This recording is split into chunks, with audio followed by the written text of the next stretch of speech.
Welcome back to 25 Sports Football Friday. Let's get to the small school highlights. We start in the Heart of Illinois Conference. State-ranked Tri-Valley hosting Fieldcrest. Fieldcrest off to a great start, but here come the Vikings. Stark County's going to get the win in this one. They pretty much controlled the game. Their quarterback, Nick Traugott, to Justin McNeely for a nice gain right here. Nice tackle by Fieldcrest, but Traugott the next time is going deep. He's looking for Cade Danko, and Danko's going to make the catch on the long strike. Beautiful toss by Nick, and Cade with the catch. That's going to set up Cole Klein for a touchdown, and yeah, Tri-Valley put 55 on the board tonight. Tri-Valley's a winner 55-12. Touchdown right there by Cole Klein and the Vikings. We move on to Eureka, who is hosting GCMS tonight.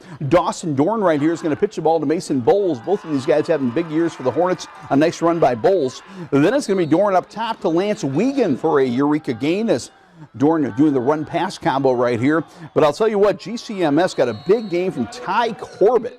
And GCMS is going to win this ball game. Corbett's going to go to the house right here, and GCMS is going home with a rare victory on the road at Eureka. DMAC hosting Hayworth tonight, and I'll tell you what, when I was there, DMAC was in control. Opening drive on 4th and 6. Carson Cassidy to Dalton Burr, and they pick up plenty more than 6. Nice catch by Burr, first down DMAC. Max Eccles then on a double inside reverse handoff will score a touchdown for DMAC. Later watch Eccles running hard, and he's going to fight his way right through a Hayworth defender for a touchdown. But I'll tell you what, Hayworth brought the fight. It's a very young Hayworth team. This is a freshman, Jared Fulcher, with the quarterback sack. Hayworth wins it 41-14. What a win for the Hornets. The Leroy Panthers at Tremont, and oh boy, God knows how to backlight, huh? Is that beautiful?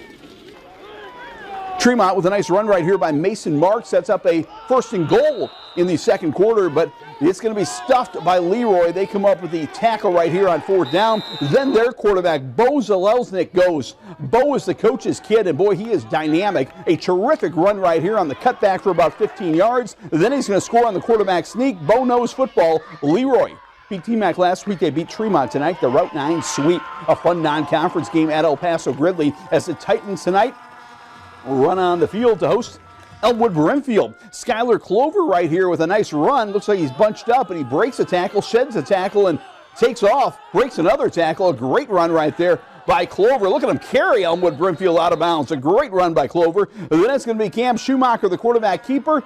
He's going to get it down close to the end zone where it's going to be Clover for a touchdown. Clover takes it in. El Paso Gridley, a nice win tonight, 45-6 EPG. A great matchup out west. Perennial Powers Farmington and Mercer County collide in Aledo. The Farmers looking to stay undefeated, and they accomplish that behind their quarterback, Lane Wheelwright. He hooks up with Jack Grunwald for a big gain right here. Nice catch by Grunwald, set up a score.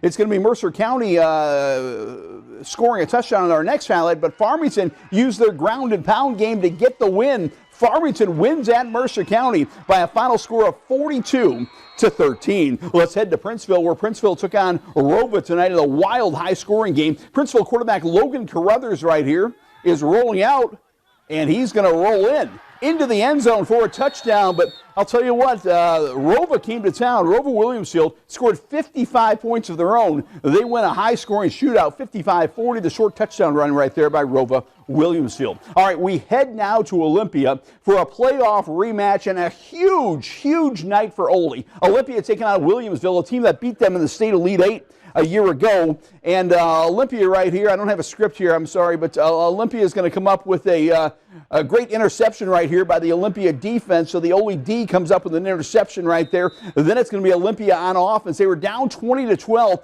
but they rally in this game. Here on the pitch, they're going to get to the outside, and this is going to be a touchdown that made it a 20-18 game. Olympia elected to go for 2. They got the 2 and tied the game, and they win the game in overtime. A great win for Olympia, or not in overtime, on the final score, 27-20, a rallying win for Olympia. Congratulations. Bloomington Central Catholic at Monticello tonight, and they were in our studio yesterday. Watch Colin Hayes. Look at the nifty footwork by the 6'5" Hayes, and then he takes off for a touchdown. Now, Monticello threw the kitchen sink at Bloomington Central Catholic. They're going to run the old double pass. They roll out one way, they throw it back the other way, they throw the ball. Wow, look at all the X's and O's on that play. Monticello with a Halloween bag of tricks, but the real trick's on you because Central Catholic gets the win. Hayes running behind Grayson McCardle for the score. Later, watch Hayes again with a terrific run. He's going to hop towards the goal line. Central Catholic wins it 24-16. Normal U High hosting Decatur MacArthur tonight. Big U-High crowd. How about you? On the defense, it's going to be Cam Clifton with the